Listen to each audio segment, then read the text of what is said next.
We have 6% of U.S. adults have nasal congestion, and in my opinion, it's probably more than that. But the question is, where do we have that nasal congestion? Is it, now, quick show of hands, who does a septoplasty ever, except for residency? Good. Who does turbinate reductions? Good. Nothing's changed for well over 200 years, aside from the different ways of doing turbinate reductions. And it's interesting, when Brett Sr. did this study, his residents and fellows did the study, they showed that nasal valve collapse occurred in 67% of patients. And here's a nice example of just how I go about looking at the nose. Now, clearly, we look at the inferior turbinates. And you could say, oh yeah, you look in the nose, you look at the inferior turbinate, but why? We're looking at hypertrophy, yes. Is it a really thick, beefy turbinate? Do we have a CT scan to look at the bone, the density of bone, or the thickness of the bone on that CT scan? Because that's ideal. If you have a really, really thick bone and a thin outer layer, doing a deep dissection without resecting that bone is probably not going to help you. Obviously, looking in the septum and seeing how deviated it is. Where is the deviation? When I'm doing a septoplasty, it's kind of like playing chess. You're thinking a couple steps ahead. What if I have to do sinus surgery on this patient, including frontal sinus surgery? I always want to get high enough so I can see the axilla of the middle turbinate. There's so many times patients come in and they say, oh, I had a septoplasty already by Dr. So-and-so. And I look at it, I do an endoscopy, I'm like, it's way tight up at that middle meatus, up at the axilla, the top part. And I know I'm gonna have to redo a septoplasty. And they always say, well, I've already had one. It's like, yeah, well, we gotta do a little bit more. So just go a little bit higher. Do that septoplasty. I like to have an endoscope available. Take the scope out, put it in both sides. When you think you're done with the resection of the septoplasty, before you close up the nose, make sure you can see the axilla, the upper part of the axilla on both sides. Then you know you've done enough. Nasal valve collapse. This, we'll say, probably 51-year-old gentleman, it's me, has nasal valve collapse. And you can see it's pretty obvious on both sides. I actually have some video of Dr. Mitchell, but I didn't include it on this talk. So HIPAA violation, he has pretty bad nasal valve collapse too. Anyway, we both need some work done. But what do? You ask the patient, we'll do a modified caudal maneuver. There's a lot of different ways to do it. You can put a little curette in the nose and splay it, but this is the easiest thing. And you can ask patients to do it themselves. You can ask if they've used a breathe right strip. Patients say, oh yeah, it works really well. And then some patients will say, well, I love these nasal cones, these things that make my nostrils like 5 times bigger. And I'll say, okay, we can probably make your nostrils 5 times bigger. Is that what you want? Do you really want that? Let's get realistic and what can we do from a nasal valve perspective, where we know the internal valve is the tightest part of the nasal anatomy, and increasing the airway by a little bit because the art of fourth improves the breathing quite a bit. Most nasal congestion patients, 99% of them, I'm going to do a nasal endoscopy. If I have a CT scan and it shows no posterior pathology, I might not. But I'm looking for posterior pathology like weird cysts in the nasopharynx. The CAT scan's nice. It's not mandatory, but it's nice to have. You can see things like the septal swell body. So, we always put in our insurance requests for pre-authorization, and they come back and they say, well, they've done nasal steroid sprays. Well, usually yes, and we're in tuned enough to ask our patients to do that before we ask to do surgery. Of course, the nasal steroids aren't going to straighten out a nasal septum. They're not going to stiffen up the nasal valve, but it does shrink the inferior turbinates a little bit. How much, you might ask? Well, on the nose score, which is a 5-item questionnaire, 0 to 100, minimal clinical important difference is 24. Saline improves the nose score by 3.9 versus Nasacort improves it by 5.8. 6 points out of 100. That's pretty poor. That's well below the minimal clinical important difference. So unfortunately, the nasal steroids don't work very well.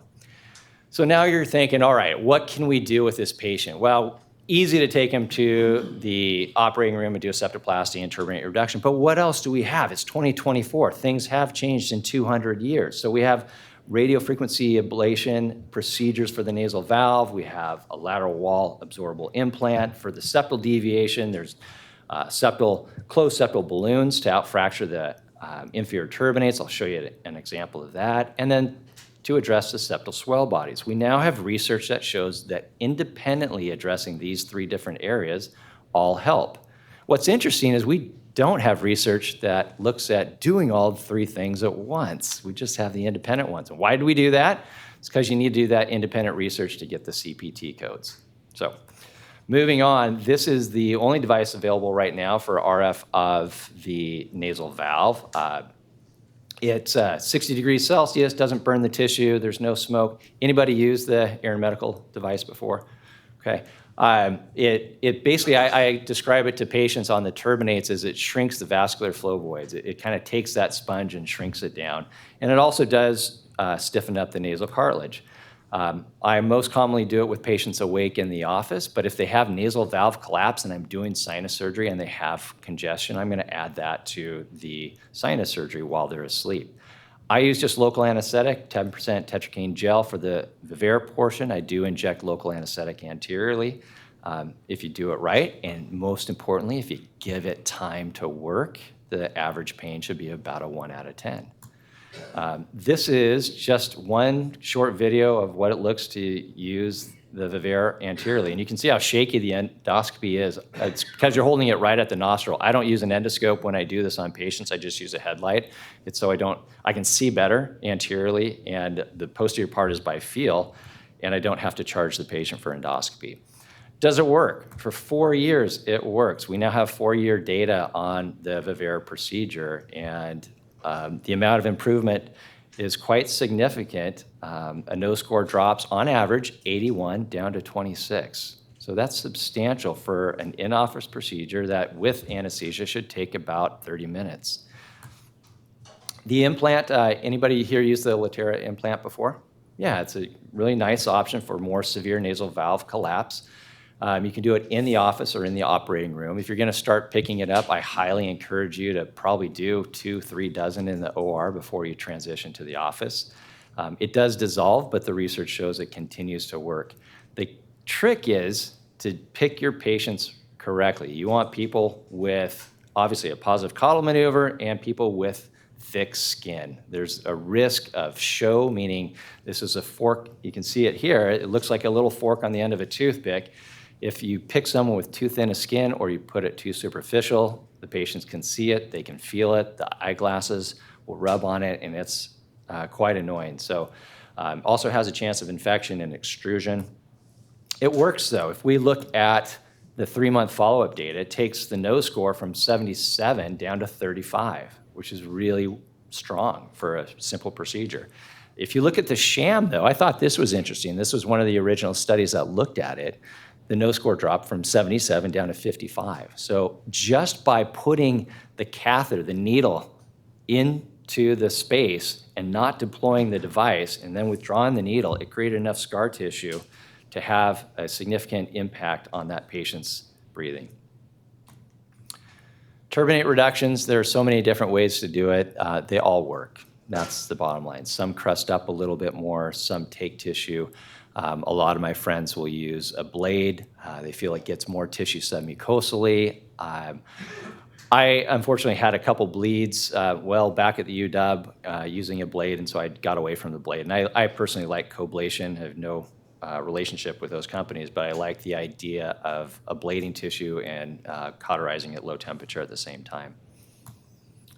The baseline to 26-week nose score with just a turbinate reduction, again, regardless of the type you use, if you pool a lot of data, it drops by 50. So that's a great improvement.